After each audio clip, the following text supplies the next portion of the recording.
ஹாய்ப்பா, எல்லோரும் நல்லா இருக்கீங்களா? மறக்காமல் நம்மளோட சேனலை சப்ஸ்கிரைப் பண்ணிடுங்க. இன்றைக்கி நம்ம சீதாப்பழம் மரத்தில் ஒரே வெள்ளைப்பூச்சியாக இருந்தது. அதெல்லாம் ரொம்ப கஷ்டப்பட்டு வெறும் கட்டெரும்பு, பயங்கர கட்டெரும்பாக இருந்தது. அது எல்லாத்தையும் எடுத்து ரொம்பவும் கஷ்டப்பட்டு பறித்து அதை க்ளீன் பண்ணி எடுத்துகிட்டு போய், ஏன்னா மரத்துலேயே விட்டோம்னா அப்படியே வேஸ்ட் ஆகிடுது.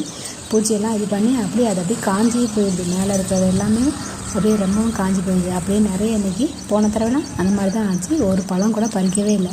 சரி, இந்த தடவையும் அது மாதிரி செய்யக்கூடாது அப்படிங்கிறதுக்காக வேண்டி எல்லா பழத்தையும் பறித்து இந்த ப்ரெஷ்ஷை வச்சு நல்லா தேய்ச்சி, அந்த வெள்ளைப்பூச்சிலாம் இருக்கிற இடத்துல நல்லாமே தேய்ச்சி நல்லா க்ளீன் பண்ணி அதை எடுத்தோம். இருந்தாலும் எப்படி தேய்ச்சாலும் சரி, ஆனாலும் அந்த வெள்ளைப்பூச்சிலாம் போகவே மாட்டேங்குது.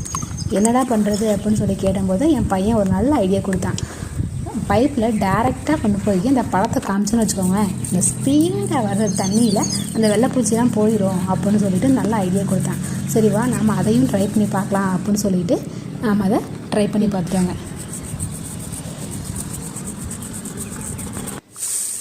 பாருங்களேன், இவ்வளோ ஸ்பீடாக தண்ணி வந்தாலும் சரி, அந்த வெள்ளைப்பூச்சியெல்லாம் 1-2 இருக்க தான் செஞ்சது. ஆனால் மேக்ஸிமம் 90% எல்லா வெள்ளைப்பூச்சியும் போயிடுச்சு. அது ரொம்ப ஹாப்பியாக தான் இருந்தது. நல்ல ஐடியா கொடுத்தான் என் பையன். நீங்கள் இது மாதிரி சீத்தாப்பழம் மரம் வச்சுருந்தீங்கன்னா இந்த வெள்ளைப்பூச்சிலாம் போகிறதுக்கு நீங்கள் என்னென்ன பண்ணீங்க அப்படிங்கிறத மறக்காமல் கமெண்ட் பண்ணுங்கள். நீங்கள் சீத்தாப்பழத்தை சாப்பிட்டுட்டீங்களா? அதையும் சேர்த்து கமெண்ட் பண்ணுங்கள்.